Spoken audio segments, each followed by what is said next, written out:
સુરત શહેરમાં રાત્રિ દરમિયાન થતા ધ્વનિ પ્રદૂષણને લઈને હવે પોલીસ એક્શન મોડમાં આવી ગઈ છે। ખાસ કરીને મોડિફાઈડ સાયલેન્સર ફિટ કરાવીને ધૂમ સ્ટાઇલ બાઇકિંગ કરતા બાઇકર્સને લઈને અડાજણ પોલીસે મોટી કાર્યવાહી કરી છે।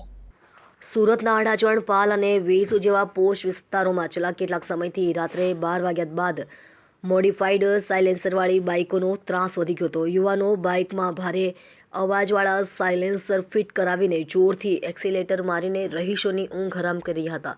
ફરિયાદોના પગલે અડાજણ પોલીસે ગઈકાલે રાત્રે સ્પેશિયલ નાકાબંધી કરી। આ દરમિયાન મોડિફાઈડ સાયલેન્સર સાથે પકડાયેલી અનેક બાઇકોને જપ્ત કરવામાં આવી। પોલીસે મોટર વ્હીકલ એક્ટ મુજબ દંડની કાર્યવાહી કરીને બાઇકના સાયલેન્સર પણ કઢાવી નખાવ્યા।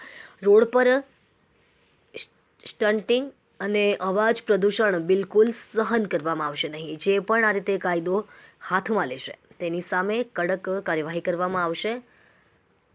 પોલીસની આ કાર્યવાહીથી સ્થાનિક રહીશોએ રાહત વ્યક્ત કરી છે। તંત્રએ સ્પષ્ટ કહ્યું છે કે આવી સ્ટાઇલ બાઇકિંગ કરનારાઓ સામે ઝુંબેશ સતત ચાલુ રહેશે।